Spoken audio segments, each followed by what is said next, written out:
Ladies and gentlemen, let us welcome Derrick Ampofo for the senior message.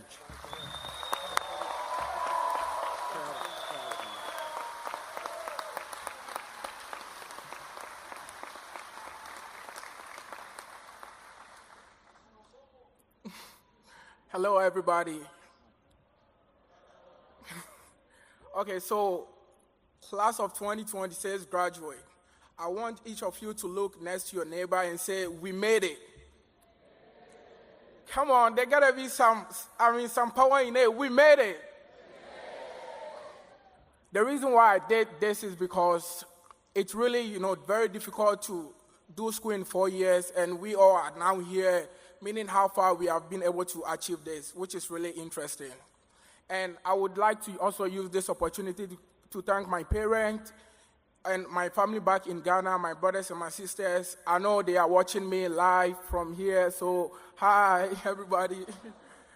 And I also want to thank my professors. So many people that I have to thank. This community is, I'm really proud of this community and how they help their students and everybody, and also the soccer boys, how they has really been able to help me in my journey and everything. And least but not last, every one of you guys, how you voted for me to be, your speaker, to speak on behalf of each and every one. I really appreciate you all.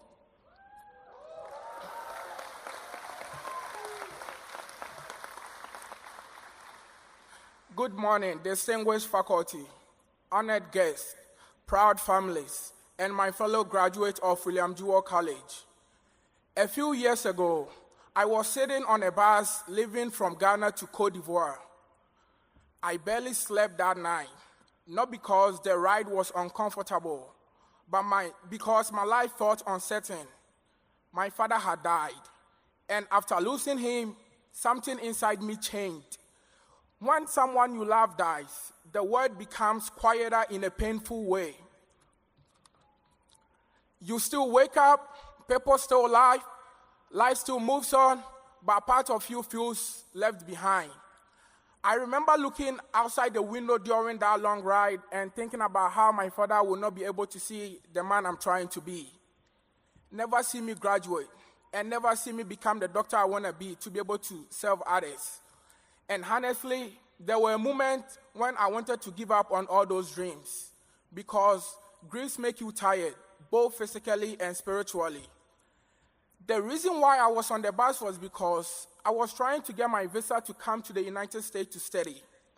And where I come from, many people never get approved for their visa to come here.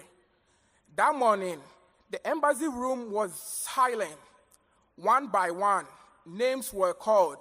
One by one, people were rejected. The first person rejected, then the second. And with every rejection, my heart started sinking deeper. I remember lowering my head and praying quietly. And this was what I said. I said, "God, I don't know why my life has already been that hard, but please, please, let this work for me." So my name was called, and I went there, and my hand started to shake. And somehow, after all the fears, all the loss, all the uncertainty, I was approved for the visa. I walked out of the embassy trying not to cry, because for the first time in a long time, I felt like maybe God has not forgotten me. And standing here today at Jewell College, I realized something. Some of us did not get here because life was easy. We got here because we kept praying when life became unbearable, because we kept believing when nothing around us made sense. And when I arrived in America for the first time, I thought the hardest part was over, but I was wrong. There was days when I felt alone. There was days when I questioned myself. And there was days when I smiled in public and also struggled in private. I know what it feels like to fail and wonder if you are disappointing everyone who sacrificed for you. And I know many of you sitting here today also feel the same thing here, because behind every graduation gown is a story that people cannot see. Story of anxiety, story of financial struggle, story of heartbreak, Story of nights we cried without not telling anybody. And yet somehow, despite all of it, we are still here. And this is what makes today beautiful. Not perfection, survivor. Over the years, I learned something that changed my life. God does not always remove the storm. Sometimes he simply gives you the strength to survive it. And maybe that is why the motto of William Jewell College means so much to me. Deo Fesos Labora, trust in God, work. Because there were moments when faith was the only thing that kept me going. And looking back now, I realized that some of my greatest heartbreak were actually redirections. Because sometimes God is preparing you in a pain for a purpose that you all cannot see.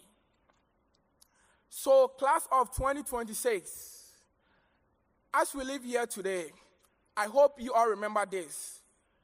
Do not be ashamed of the struggles that shaped you. Some of the strongest people are, the ones that they kept believing, even after life broke them. People who chose faith over bitterness, and people who chose hope over fear, and purpose over giving up. A year ago, I sat on the bus leaving Ghana, carrying grief, uncertainty, and a prayer. Today, I stand here carrying something different, which proves that God can still create a purpose from a pain. So to everyone who is still hurting, who is still struggling, and who is still becoming, do not give up on your story yet. Because sometimes the people who shine at the brightest are the ones who first survived the darkest night. Congratulations to the class of 2026. Thank you to everybody.